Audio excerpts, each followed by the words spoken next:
लगता है मार्केट में मेरा चरित्र बहुत ही पवित्र है, इसीलिए आज तक मेरे पे कोई केस नहीं है। ये पवित्र चरित्र की वजह से नहीं है, डर है। और इसी डर की वजह से मेरी जिंदगी की बैंड बज गई है। क्या कहा था? शादी करने से जिंदगी नर्क बन जाती है, भाइयों में फूट पड़ जाती है। अगर ऐसी बात है ना, तो ये भाई आज विद्रोह करेगा, क्योंकि ये दिल का बहुत ही भोला है, इसका नाड़ा बहुत ही ढीला है।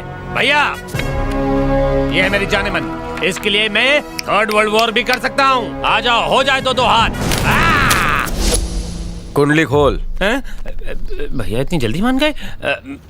भैया ये करीना है। भैया हनुमान के फोटो के बजाय इसका क्यों? मैं इससे शादी करना चाहता हूँ। ब्रह्मचारी के घर नारी, ब्रह्मचारी के घर नारी, ब्रह्मचारी के घर नारी। एक औरत के घर में आने से घर में उजाला हो जाएगा, ब्लैक एंड व्हाइट जिंदगी टेक्निकलर हो जाएगी। अच्छा, इधर क्यों भैया?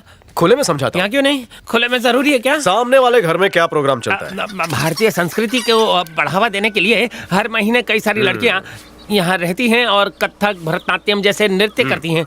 और फिर हम क्या करते हैं? हम किसी ना किसी तरह तमाशा करके उन्हें एक हफ्ते में यहाँ से भगा देते हैं। करेक्ट। सामने के घर पे लड़की आने से हमें इतनी एलर्जी है, तो जरा सोच कि इस घर में किसी नारी का गृह प्रवेश होगा तो कितना क्लेश होगा। और तू दूल्हा बनेगा। हमारे घर में लड़की का नाम लेता भैया, इसका खून करके इसके खून से सारे घर को रंग दूंगा। क्या ये यहाँ टाइम पास चल रहा है क्या? कोई अपने भाई को ऐसे मारता है?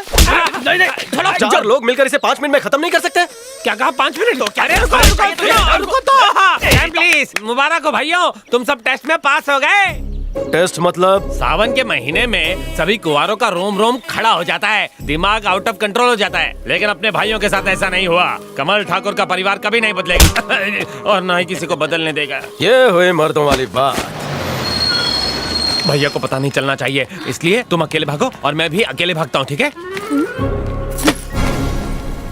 तुम्हें क्या लगता है मैं इतनी आसानी से तुम्हें अकेले भागने दूंगी?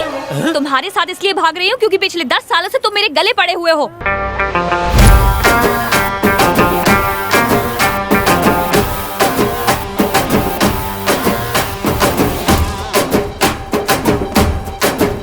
सॉरी बच्चा। एक हफ्ते बाद मिलने आओगी ना, वरना मैं तुम्हारे बिना कैसे रह पाऊंगा। आज शाम को आ जाओ ना। सब्र का फल बहुत मीठा होता है। ओए ओए। तो फिर इतनी किस दो कि पूरा हफ्ता आराम से निकल जाए। किसी ने देख लिया तो? हमें यहाँ कौन देख सकता है? ये मैंने क्या देख लिया? ये तो मेरा भाई है। अबे ओए, ये वो लड़का कहाँ गया? कौन लड़का? झूठी कहीं की। अभी बताता हूँ, पकड़ के लाता हूँ उसे। लिंगा रुक, बता दूंगा। अरे सुनना यार। लिंगा, भैया कहाँ है? भैया कहाँ है? पूछ रहा हूँ तो बता। अबे जा यहाँ से, मैं अपना काम कर रहा हूँ। लिंगा मेरे भाई, मेरी बात तो सुनना यार। भैया कहाँ है? मुझे नहीं पता भैया कहाँ है। यहाँ से। लिंगा, जो तूने देखा वो सच नहीं है यार। एक उल्टे हाथ का देता हूँ तुझे। बस में जो लड़की थी वो सच नहीं है, मैं यहाँ खड़ा हूँ ये सच नहीं है क्या? या मेरा भाई चारा जमा कर रहा है वो सच नहीं है? चारा घोटाला जो हम देखते हैं हमेशा सच नहीं होता। ए शिवा, यहाँ पर क्या चल रहा था? मैं तो इसे घास डाल रहा था। ओ प्रियंका, नमस्ते। हम सब की कहानी एक जैसी है। अभी आ गए? मेरी दीपिका। वाह भाई वाह, एक बस की टिकट काट रहा है। वाह। सुनो जी। डरा दिया। ये करीना है और ये मेरी काटती है जेब। सालो तुम इतने दिनों से भैया को धोखा दे रहे हो, उन्हें अगर पता लग गया तो क्या होगा? हाँ? अरे तो क्या होगा? डांटेंगे, मारेंगे, इन्हें घर से निकाल देंगे, तो हम भी उनसे दूर चले जाएंगे। हाँ। अब ये सोचो कि करना क्या है। हाँ, भैया का टिकट कटवा देते हैं। ये क्या कर रहे हो? मतलब प्यार का टिकट कटवा देते हैं, भैया को लव में डालते हैं। कभी ऐसी हरकत नहीं करेंगे। हाँ। सुना है कि प्यार में तो पत्थर दिल भी पिघल जाता है, भैया के साथ ऐसा नहीं हो रहा है। मतलब जरूर कोई टेक्निकल डिफॉल्ट है। मतलब शांत हो जाओ भाई। कुछ ना कुछ हुआ होगा, उन्हें किसी बात का सदमा लगा होगा। ये तो सिर्फ एक आदमी बता सकता है, अपने चाय वाले यादव चाचा जो भैया को बचपन से जानते हैं। हाँ, तुम्हारा भाई जब छोटा था तो एक लड़की को पसंद करता था। हर सोमवार को वो लड़की शिव मंदिर में गाना गाने आती थी। वो चाहे कहीं पर भी हो, चाहे कितना भी जरूरी काम कर रहा हो, उस लड़की को देखने मंदिर में जरूर आ जाता था। फिर उनकी दोस्ती प्यार में बदल गई। वो कभी कभी मेरी दुकान पर चाय पीने आते थे। फिर क्या हुआ मैं नहीं जानता, अचानक उसने मंदिर जाना बंद कर दिया। ए छोटू, टाइम हो गया है, ठाकुर साहब को चाय दिया। ठीक है चाचा। हर आधे घंटे में चाय क्यों भेजते हो? कुछ देना है तो शादी करने की सलाह दो ना। आपकी चाय पी पी कर भैया ठीक से खाना नहीं खाते हैं। ए, इस चाय के बारे में कुछ मत बोलना। बेचारा मेरी दुकान पर जी तोड़ मेहनत किया करता था। जब दोपहर को उसे खाना खाने देता तो वो खाता नहीं था, बल्कि अपने साथ पोटली में बांध कर ले जाता था।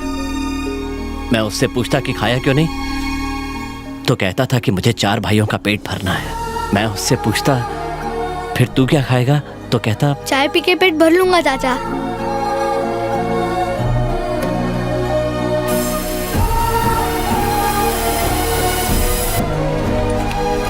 भैया चाय। स्कूल गया था? हाँ भैया। पढ़ाई अच्छी चल रही है? हाँ। Very good.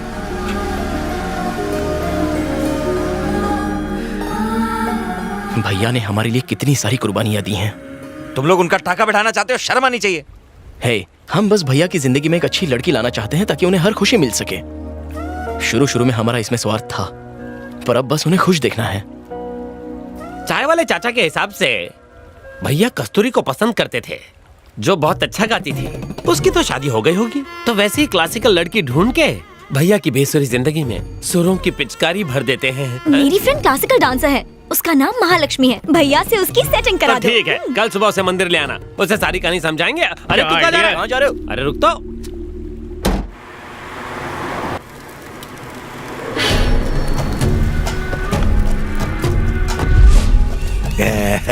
आवा आवा, हमार गांव तो मेहमान नवाजी के लिए जाना जाता है, पर हालत इतनी पतली है कि मैं चाय भी नहीं पूछ सकता है।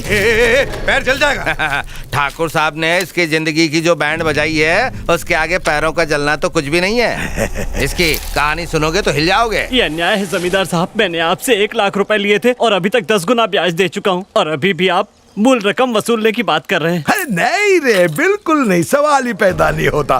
तुम खेती करो तो न्याय, और मैं पैसे मांगू तो अन्याय है?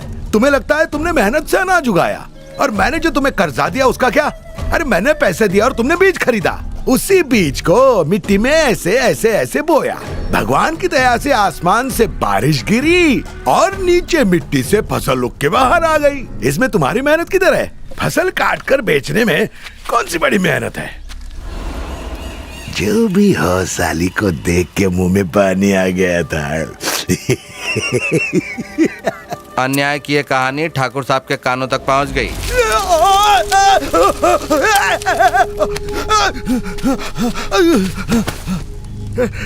ये अन्याय है ठाकुर। तुम धंधा करो तो ठीक, और मैं करूँ तो अत्याचार। मेरा धंधा ईमानदारी का है और तेरा बेईमानी का। इसने मुझसे कर्जा लिया था, वापस मांगना बेईमानी है क्या? किसान खेत जोत कर अपना खून पसीना एक करता है, तब जाके हमारी थाली में खाना आता है। तू उनका कर्जदार है। इस देश का किसान बनना गर्व की बात है। क्या कहा था?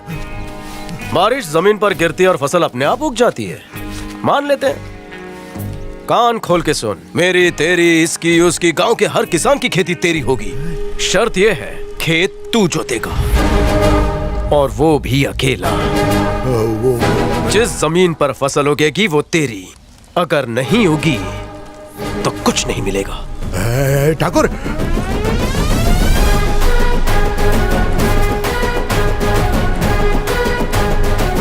इतनी बड़ी खेती मैं अकेले कैसे कर पाऊंगा? ये अन्याय है।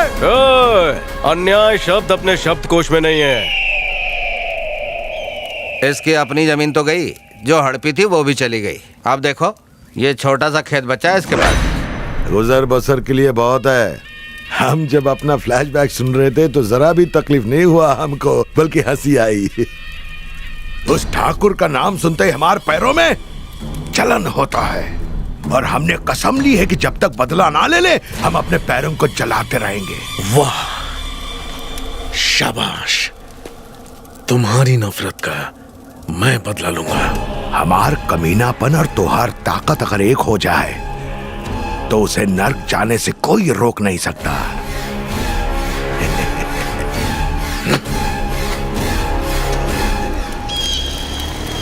इसमें भुट्टा भरने से पहले हम उसका भरता बना देंगे।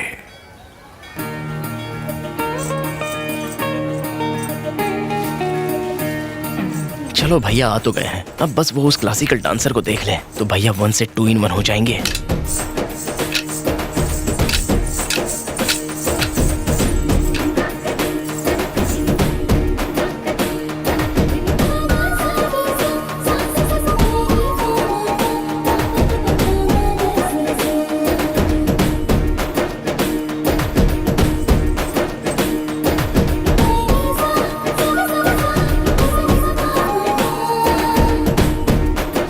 लगता है भैया का टाका धीरे धीरे भिड़ रहा है। शिवा, हाँ। सॉरी, मेरी फ्रेंड आने में थोड़ा सा लेट हो गई। लेट हो गई? हाँ? भैया किसके सुर में मगन होते जा रहे हैं?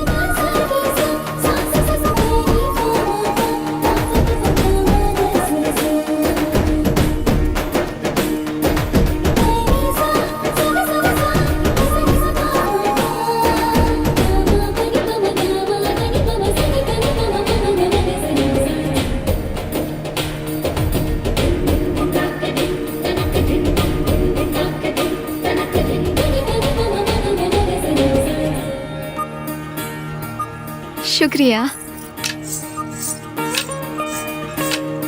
मैं जाके पता करता हूँ। तुम लोग मेरे साथ चलो।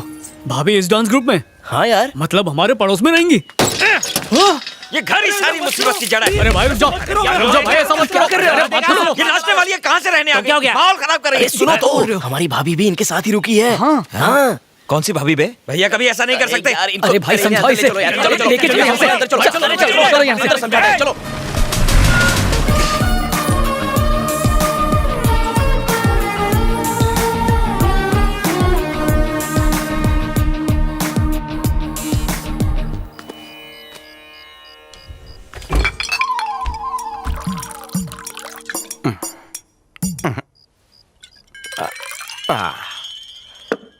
किसी बेवड़े श्रोतागण की नजर न लगे।